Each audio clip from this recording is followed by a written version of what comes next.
Hello, नमस्ते। आज मैं आप सबके सम्मुख मुंशी प्रेमचंद द्वारा रचित बड़े भाई साहब कहानी का वाचन लेकर प्रस्तुत हूँ। ये कहानी मुंशी प्रेमचंद जी की कहानियाँ का संकलन मानसरोवर भाग 1 से ली गई है। इस कहानी में बच्चों के मनोविज्ञान का चित्रण किया गया है और आज की जो रटंत विद्या है उसकी कमजोरी को भी उभारा गया है। यहाँ छोटे भाई के रूप में इसमें मुंशी प्रेमचंद जी हैं। दोनों एक हॉस्टल के अंदर पढ़ते हैं। तो देखिए कहानी किस तरह से आगे बढ़ती है और किस तरह से प्रेमचंद जी अपनी बात को आगे बढ़ाते हैं। कहानी का शीर्षक बड़े भाई साहब। मेरे भाई साहब यानी प्रेमचंद जी स्वयं कहते हैं, मेरे भाई साहब मुझसे 5 साल बड़े थे, लेकिन 3 दर्जे आगे।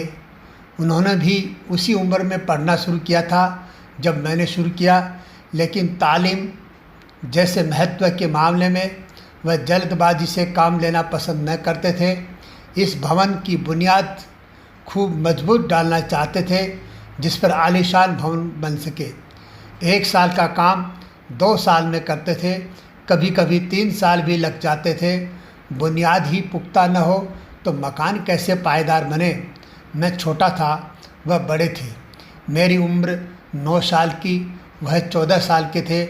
उन्हें मेरी तंबीह और निगरानी का पूरा जन्मसिद्ध अधिकार था और मेरी शालीनता इसी में थी कि मैं उनके हुक्म को कानून समझूं।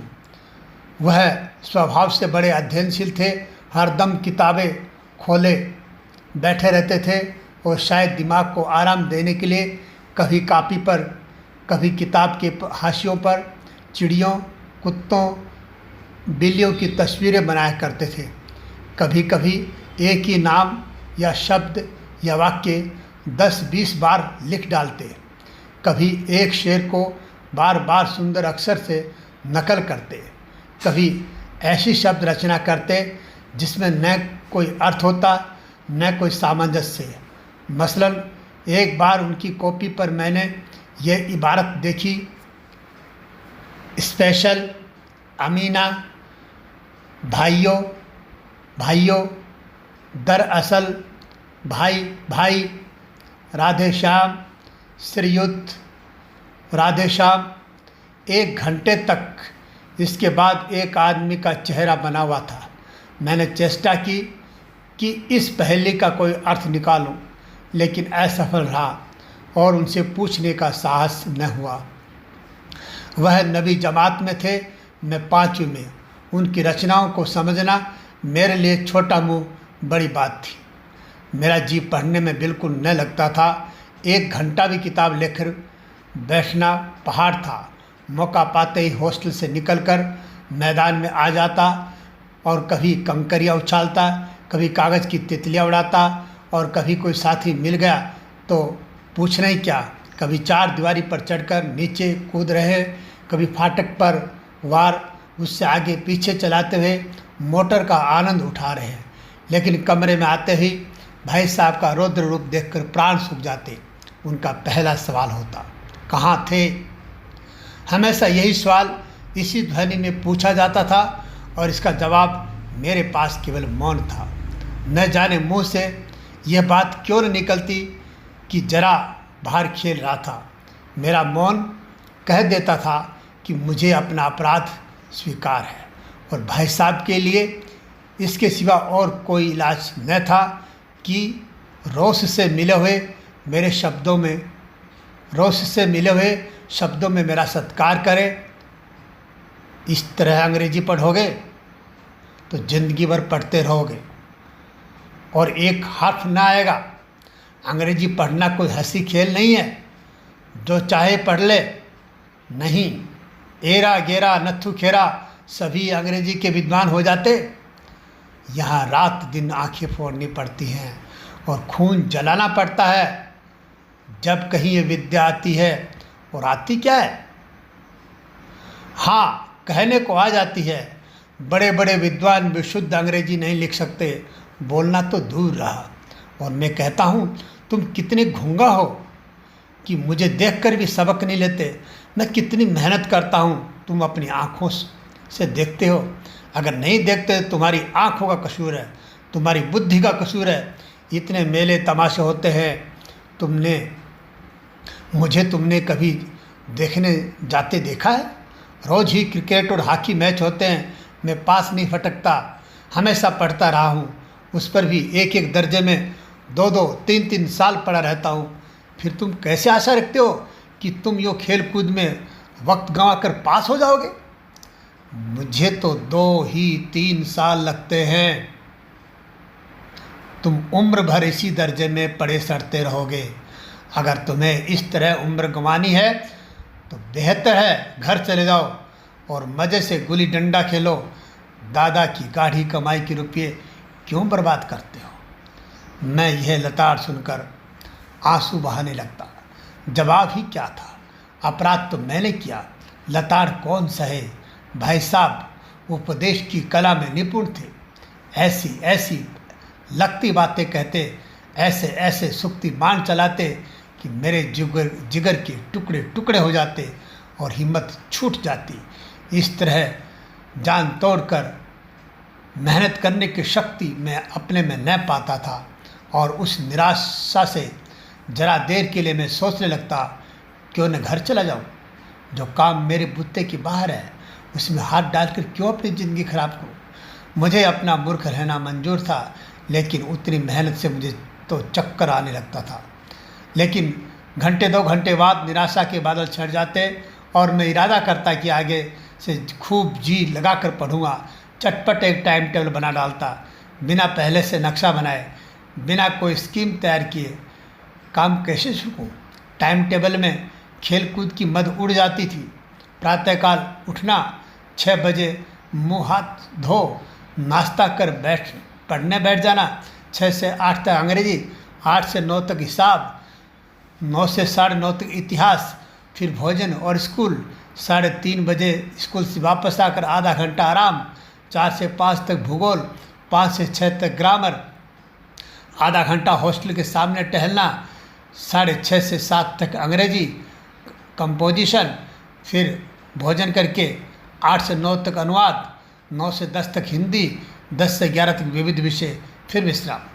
मगर टाइम टेबल बना लेना एक बात है और उस पर अमल करना दूसरी बात है। पहले ही दिन से मैं उसकी अवहेलना शुरू हो जाती। मैदान की वह सुखद हरियाली, हवा के वह हल्के हल्के झोंके, फुटबॉल की उछल कूद, कबड्डी के वे दाव घात, वॉलीबॉल की वह तेज फुर्ती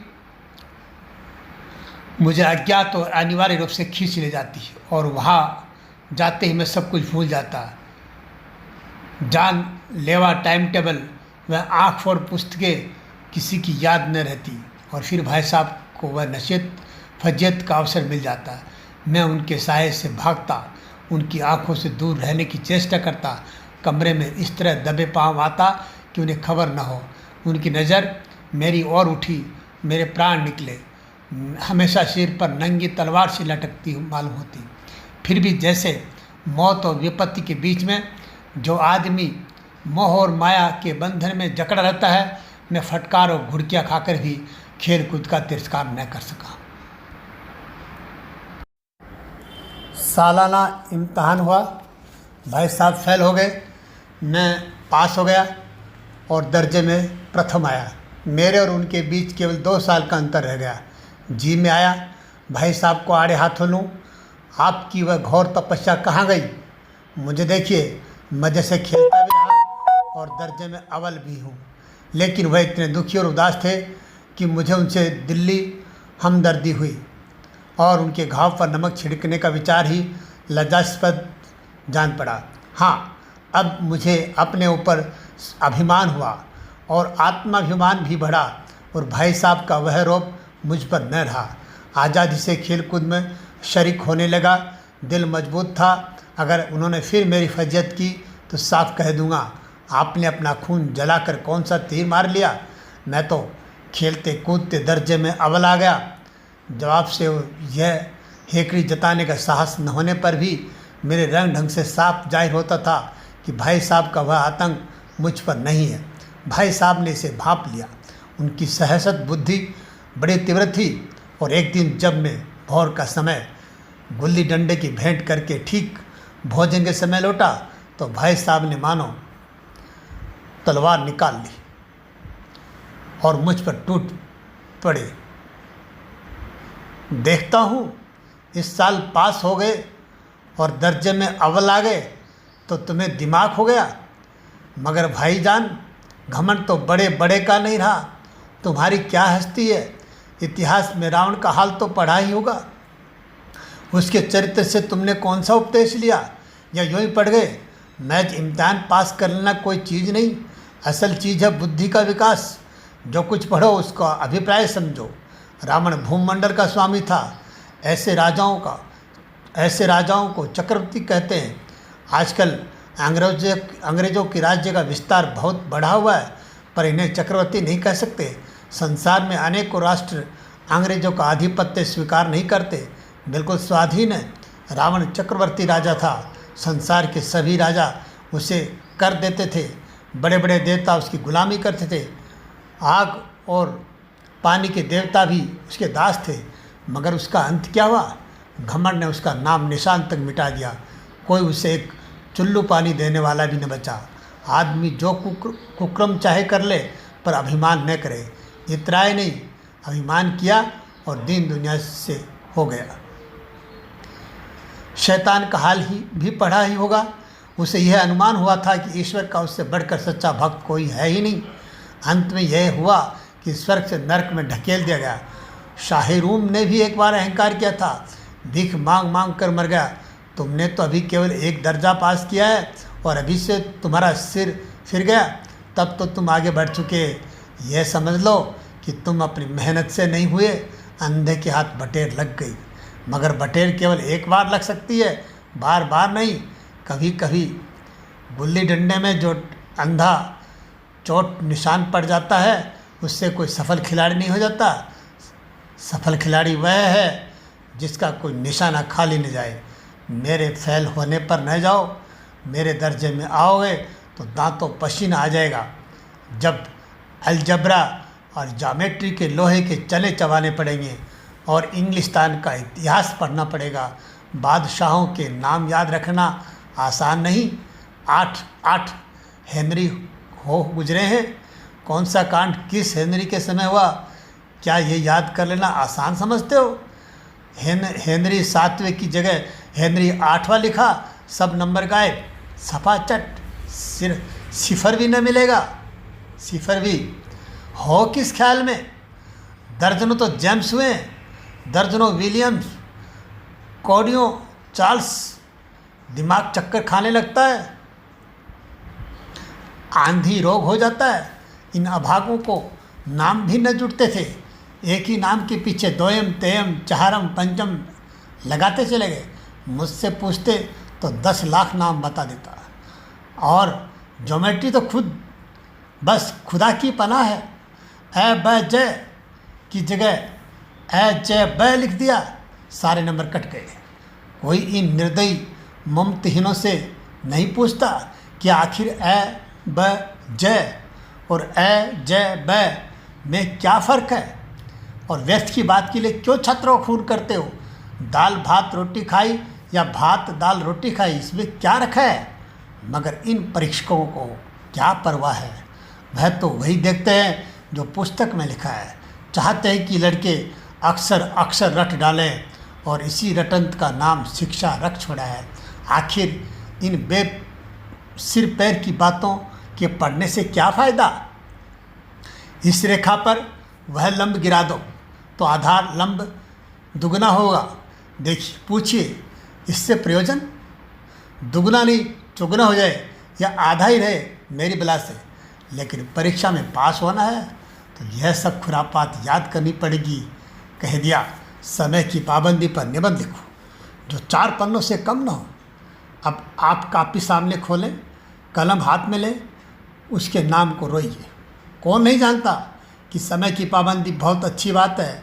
इससे आदमी के जीवन में संयम आता है, दूसरों का उस पर स्नेह होने लगता है और उसके कारोबार में उन्नति होती है। जरा सी बात पर 4 पन्ने कैसे लिखे? जो बात एक वाक्य में कही जा सकती है उसे 4 पन्ने में लिखने की ज़रूरत क्या है? मैं तो इसे हिमाकत समझता हूँ। यह तो समय की किफ़ायत नहीं बल्कि उसका दुरुपयोग है कि व्यर्थ में किसी की बात को ठूंस दिया। हम चाहते हैं आदमी को जो कुछ कहना हो चटपट कह दे और अपनी राह ले, मगर नहीं, आपको 4 पन्ने रंगने पड़ेंगे, चाहे जैसे लिखिए, और पन्ने भी पूरे फुल स्केप आकार के। यह छात्रों पर अत्याचार नहीं तो और क्या है? अनर्थ तो यह है कि कहा जाता है संक्षेप में लिखो। समय की पाबंदी पर संक्षेप में एक निबंध लिखो जो 4 पन्नों से कम न हो। ठीक, संक्षेप में 4 पन्ने हुए?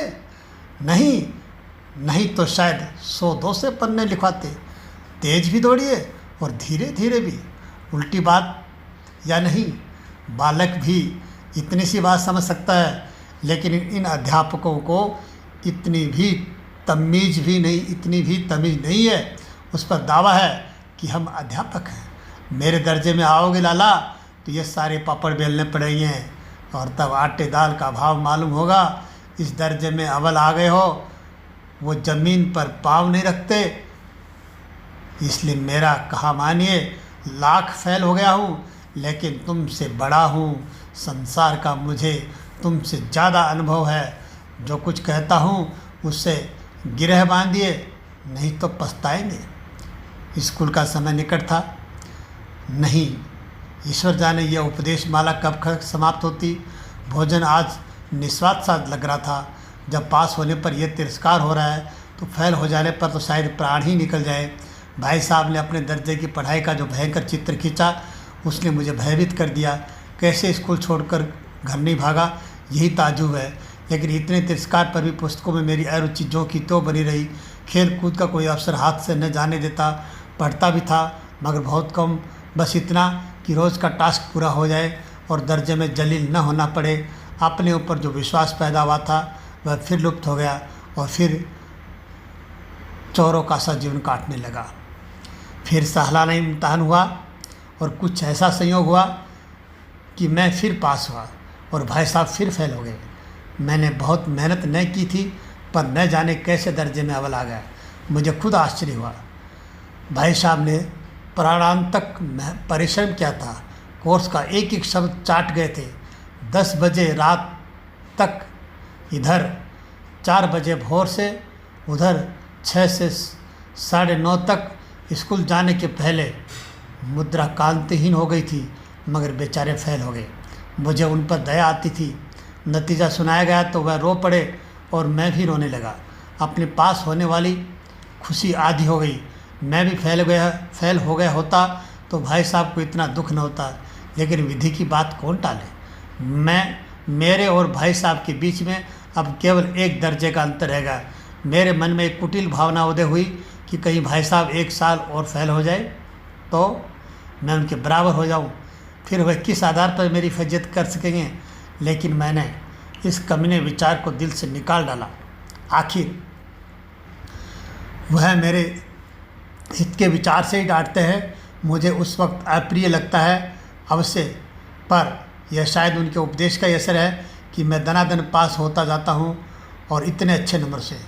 अब कि भाई साहब बहुत कुछ नरम पड़ गए थे। कई बार मुझे डांटने का अवसर पाकर भी उन्होंने धीरज से काम लिया। शायद वह अब खुद समझने लगे थे कि मुझे डांटने का अधिकार उन्हें नहीं रहा, या रहा तो बहुत कम। मेरी स्वच्छंदता भी बढ़ी। मैं उनकी सहिष्णुता का अनुचित लाभ उठाने लगा। मुझे कुछ ऐसी धारणा हुई कि मैं तो पास हो ही जाऊंगा, पढ़ूँ या न पढ़ूँ, मेरी तकदीर बलवान है। इसलिए भाई साहब के डर से जो थोड़ा बहुत पढ़ लिया करता था वह भी बंद हुआ। मुझे कनकोई उड़ाने का बड़ा शौक़ पैदा हुआ था और अब सारा समय पतंगबाजी की भेंट ही होता था। फिर भी मैं भाई साहब का अदब करता था। उनकी नज़र बचाकर कनकोई उड़ाता। मांझा देना, कन्ने बांधना, पतंग टूर्नामेंट की तैयारी आदि समस्याएं सब गुप्त रूप से ही हल की जाती थी। भाई साहब को यह संदेह न करने देना चाहता था कि उनका सम्मान और लिहाज मेरी नज़रों से कम हो गया है।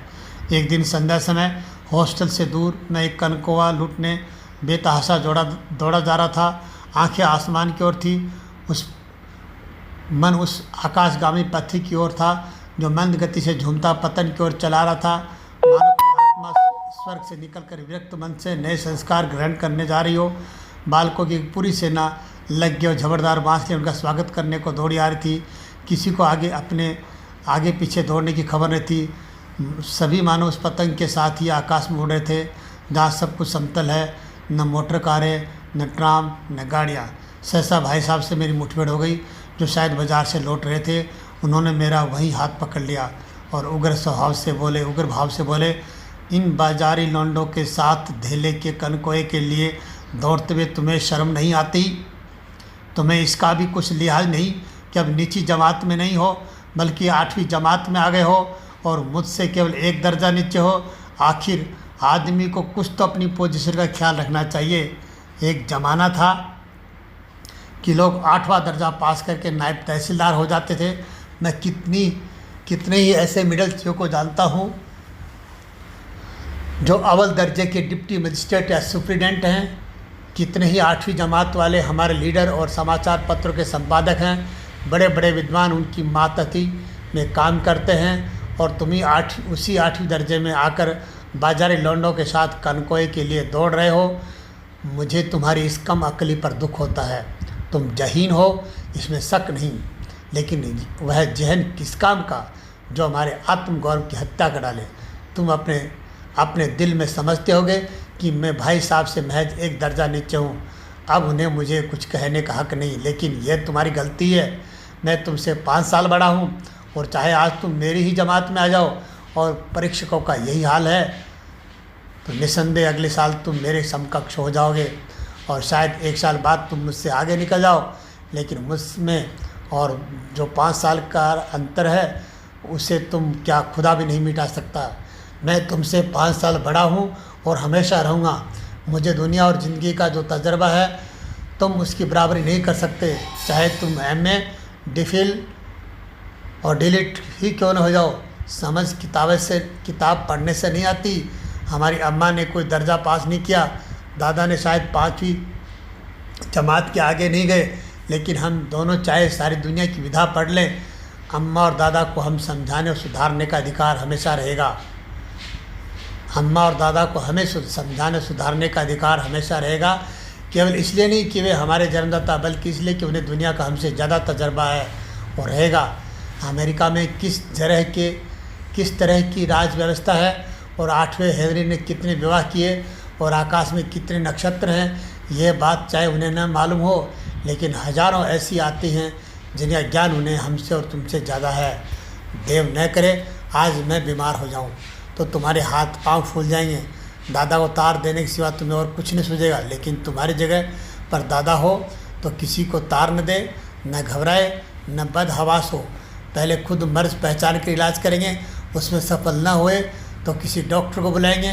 बीमारी तो खैर बड़ी चीज़ है, तुम तो इतना भी कुछ नहीं जानते कि महीने भर का खर्चा कैसे चले। जो कुछ दादा भेजते हैं उससे हम 20-22 तक खर्च कर डालते हैं और पैसे को मोहताज हो जाते हैं। नाश्ता बंद हो जाता है, धोबी और नाई से मुंह चुराते हैं। लेकिन जितना आज हम और तुम खर्च कर रहे हो उससे आधे में दादा ने अपनी उम्र का बड़ा भाग इज्जत और नेक नामी के साथ निभाया और एक कुटुंब का पालन किया जिसमें सब मिलाकर 9 आदमी थे। अपने हेडमास्टर साहब को ही देखो, MA हैं कि नहीं, और यहाँ के MA नहीं ऑक्सफोर्ड के हैं, 1000 रुपये पाते हैं, लेकिन उनके घर का इंतज़ाम कौन करता है? उनकी बूढ़ी माँ। हेडमास्टर साहब की डिग्री यहाँ बेकार हो गई। पहले खुद घर का इंतज़ाम करते थे, खर्चा पूरा न पड़ता था, कर्जदार रहते थे। जब से उनकी माताजी ने प्रबंध अपने हाथ में लिया है, जैसे घर में लक्ष्मी आ गई है। तो भाईजान ये ज़रूर दिल से निकाल डालो कि तुम मेरे समीप आ गए हो और अब स्वतंत्र हो। मेरे देखते तुम बेराह नहीं चल पाओगे। अगर तुम यूँ न मानोगे तो मैं थप्पड़ दिखाकर इसका प्रयोग भी कर सकता हूँ। मैं जानता हूँ तुम्हें मेरी बातें जहर लग रही हैं। मैं उनकी इस नई युक्ति से नतमस्तक हो गया। मुझे आज सचमुच अपनी लघुता का अनुभव हुआ और भाई साहब के प्रति मेरे मन में श्रद्धा उत्पन्न हुई। मैंने सजल आँखों से कहा, हरगिज़ नहीं, आप जो कुछ फरमा रहे हैं वह बिल्कुल सच है और आपको कहने का अधिकार है। भाई साहब ने मुझे गले लगा लिया और बाल कनके उड़ाने को मन नहीं करता। मेरा भी जी ललचाता है, लेकिन क्या करूं, खुद बेराह चलूं तो तुम्हारी शिक्षा कैसे करूं। यह कर्तव्य मेरे सिर पर है। संयोग से उसी वक्त एक कटा हुआ कनकों हमारे ऊपर से गुजरा। उसकी डोर लटक रही थी। लड़कों का एक गोल पीछे पीछे दौड़ा चला रहा था। भाई साहब लंबे हैं, उछलकर मैं पीछे दौड़ रहा था। इस तरह से ये बड़े भाई साहब मुंशी प्रेमचंद जी की कहानी पूरी हुई। और इस कहानी की शेष अन्य बातें फिर कभी अगले वीडियो में। इसी के साथ आप सबको बहुत बहुत धन्यवाद।